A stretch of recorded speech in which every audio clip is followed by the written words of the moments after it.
In Moses chapter 1, verses 1 to 2, it says, "The words of God which he spake unto Moses at a time when Moses was caught up into an exceedingly high mountain, and he saw God face to face, and he talked with him, and the glory of God was upon Moses, therefore Moses could endure his presence."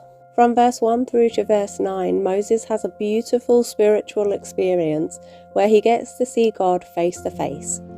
We too can often have a beautiful spiritual experience or journey, although we probably don't usually see God face to face, but we can still have beautiful moments where we can feel His presence.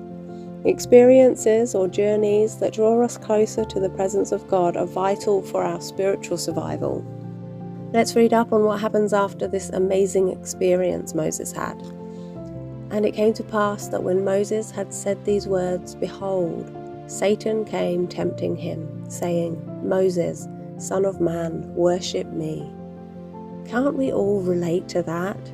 We have an amazing experience, we go back home or we carry on with our day, and then boom, Satan comes tempting us, distracting us, tempting others to annoy or upset us, distracting our loved ones, pulling them away from God, which then deflates us.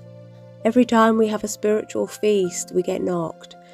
We can sometimes think, why bother trying to do good when Satan is going to be there attacking us after each spiritual high we have? Well, I think we should follow the example Moses set for us. This is what he did and said when Satan came to him. I'll read just part of verses 15 and 16. "Blessed be the name of my God, for his spirit hath not altogether withdrawn from me, and I can judge between thee and God. Get thee hence, Satan, deceive me not." I'm sure this can be easier said than done, but Moses was there face to face with Satan. When we are attacked by Satan, have the faith and courage to say, as Moses did, "Get thee hence, Satan, deceive me not." And then you pick your head up out of your hands, you get on your knees and fervently pray, you open your scriptures and diligently read, and then you go about your day faithfully obeying and staying true to your covenants, no matter how hard it is. When the tension, the stress, the hurt, the drama, and the disappointments are coming from your family members, remember who the real enemy is. Now, I'm not suggesting we simply excuse or justify poor behavior or even tolerate abuse. That is not what I'm talking about. But we all have character flaws that we need to work on, whether it's pride, narcissism, racial prejudice, passive aggression, and so on. None of it makes us evil. We just have a few flaws that we need to work on. It gives us the opportunity in life to evolve, to develop, to learn, to grow, and to become something greater than we were. Our life's mission is to learn how to work on and improve upon and get rid of those character flaws, whilst also learning how to work with, help, and teach our family members who also have such character flaws.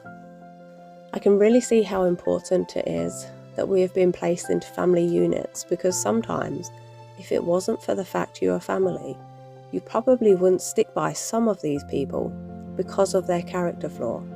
And sometimes, if it wasn't for the fact that we're family, they might not stick by us because of our character flaw.